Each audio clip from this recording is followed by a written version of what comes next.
Let's move forward to next question. Wetland international को लेकर यहाँ पर सवाल पूछा गया है। अगर आप ये 2014 का पेपर देखें, बड़ा ही इंटरेस्टिंग पेपर है वेटलैंड को लेके। बैक टू बैक आपको वेटलैंड्स के ऊपर 3 सवाल दिखाई देंगे। अगर आपने इसके पहले का सवाल नहीं किया होगा तो थोड़ा सा प्लेलिस्ट में से स्क्रॉल कीजिएगा। We already have covered a question on Montreux record, ठीक है। तो वो मॉन्ट्रा रिकॉर्ड का भी बड़ा ही इंपॉर्टेंट इशू है। वेटलैंड इंटरनेशनल भी इंपॉर्टेंट है, और आगे भी एक इंडिया के वेटलैंड को लेकर सवाल पूछा गया। तो आप समझ सकते हैं कि यूपीसी का माइंडसेट एग्जैक्टली कैसे होता है हर साल। Now let's see the question with reference to a conservation organisation that is called as wetland international, which of the following statements are correct. Fine. तो पहला स्टेटमेंट है, it is an inter governmental organisation formed by countries which are signatory to Ramsar convention. अब ये Ramsar convention और इसका कोई नाता नहीं है। वेटलैंड इंटरनेशनल ये एक नॉन गवर्नमेंटल ऑर्गेनाइजेशन है। दूसरा स्टेटमेंट बड़ा ही जेनेरिक है, नहीं भी पढ़े या एक बेसिक रीडिंग भी हो, आपको कोई बहुत ज़्यादा नॉलेज नहीं होगी तो भी आप कह सकते हैं कि ये स्टेटमेंट करेक्ट है। सो यहाँ पर कहा यह गया है कि it works at the field level to develop and mobilise knowledge and use the practical experience to advocate for better policies, ठीक है। बड़ा ही ललित निबंध टाइप का आपको ये स्टेटमेंट दिखाई देगा, तो जो कि करेक्ट भी है। यहाँ पर जो आपका करेक्ट आंसर होगा option B is the correct answer. Keywords और कॉन्सेप्ट क्या क्या निकल कर आते हैं तो उसको समझ लेते हैं। सबसे पहले तो वेटलैंड, ऑलरेडी मॉन्ट्रियल रिकॉर्ड वाले क्वेश्चन में हमने वेटलैंड के बारे में एक ब्रीफ आइडिया ली थी।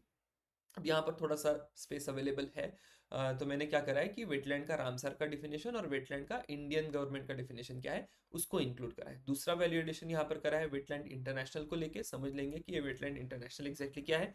And most importantly Ramsar convention को एक बार और टच कर लेंगे, ऑलरेडी हम लोग कर चुके हैं। सरप्राइज एलिमेंट यहाँ पर यही है, बर्ड लाइफ इंटरनेशनल करके एक ऑर्गेनाइजेशन मैंने कवर करा है, बताऊंगा कि ये बर्ड लाइफ इंटरनेशनल क्यों इंपॉर्टेंट है। सबसे पहले बात करते हैं कि ये वेटलैंड्स क्या होते हैं। अगर आप बात करें रामसार कन्वेंशन की डिफिनेशन की, तो रामसार कन्वेंशन कहता है कि देखिए wetlands are areas of marsh, fen, peatland और वाटर, वेदर नेचुरल और आर्टिफिशियल। इसको थोड़ा सा स्टार मार्क करता हूँ, 2-3 वर्ड में यहाँ पर स्टार मार्क करता हूँ, क्योंकि ये जो वर्ड्स है ये बड़े ही इंटरेस्टिंग है। इसको लेके फिर आगे बड़े ही इश्यूज आपको बनते हुए दिखाई देंगे। परमानेंट और temporary with water that is static और flowing, fresh brackish or saline including marine areas with a depth of up to 6 metre at a low tide, ठीक है। डेप्थ ध्यान में रखिएगा, यहाँ पर कोई एक सवाल हो सकता है। तो ये तरह रामसार कैसे कहते हैं कि वेटलैंड क्या होगा। बात करते हैं इंडियन गवर्नमेंट की, तो wetland conservation and management rules है 2017 के, तो उसमें बाय एंड लार्ज जो रामसार का डिफिनेशन है उसी को कॉपी पेस्ट करा है। लेकिन यहाँ पर जो मैंने बोल्ड करके रखा है बस उसको पढ़िएगा, यहाँ तक, यहाँ से लेके यहाँ तक it's one and the same thing. But additionally government of India क्या कह रहा है कि देखिए ये सारी चीज़ें तो ठीक है, जो रामसार में कहा गया है that is wetland, but it does not include river channels, paddy fields, human made water bodies और tanks specifically constructed for drinking water purpose, ठीक है। अगर ड्रिंकिंग वाटर के लिए इंडिया में कोई वाटर बॉडी बनी है तो वो वेटलैंड नहीं कहलाएगी।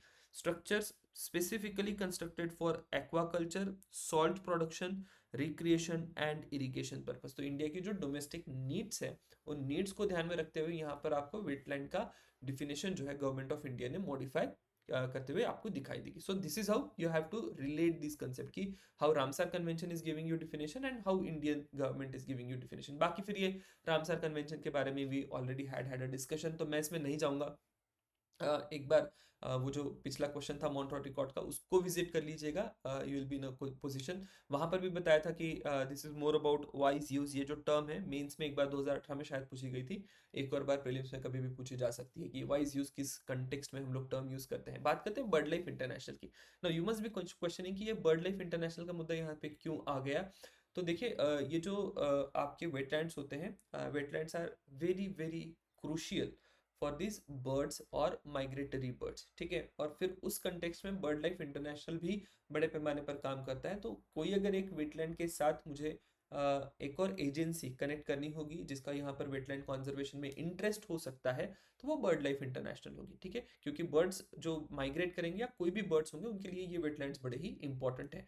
तो बर्ड लाइफ इंटरनेशनल जो है कंजर्वेशन ऑफ बर्ड्स के लिए काम करता है, देयर हैबिटेट जो कि वेटलैंड हो सकते हैं, और ग्लोबल बायोडाइवर्सिटी के कंजर्वेशन में काम करता है। इस्टेब्लिश कब हुआ था?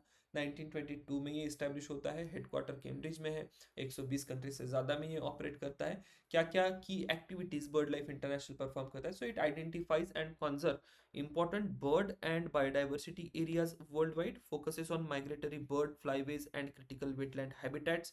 ठीक है, now you get the reason कि क्यों मैंने इसको यहाँ पर इंक्लूड किया.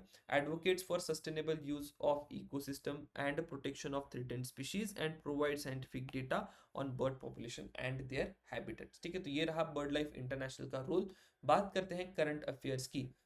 करंट अफेयर्स में वेटलैंड इंटरनेशनल न्यूज में था. अब ये वेटलैंड इंटरनेशनल क्यों न्यूज में था, तो ये जो बायोडाइवर्सिटी कॉन्फ्रेंस हुई थी COP 16, इस COP 16 में वेटलैंड इंटरनेशनल ने एक रिपोर्ट पब्लिश किया था. अब ये रिपोर्ट क्या है वेटलैंड इंटरनेशनल का, तो वेटलैंड इंटरनेशनल ने क्या किया, जितनी भी कंट्रीज है जिन्होंने अपने national biodiversity strategies and action plan submit किए थे टू COP 15 या पोस्ट COP 15, तो उसको वेटलैंड इंटरनेशनल असेस करता है और कहता है कि देखिए कितनी कंट्रीज वेटलैंड को लेकर सीरियस है. Then it comes with a number. Number important नहीं है, लेकिन ये इस प्रकार का जो रिपोर्ट है वेटलैंड का असेसमेंट जो है national biodiversity strategies and action plan में, वो किसके द्वारा किया गया था, तो it was done by wetland international. और उसी रिपोर्ट में वेटलैंड इंटरनेशनल ये कहता है कि देखिए ये जो वेटलैंड है world wide, they support 40% of the global biodiversity, but they are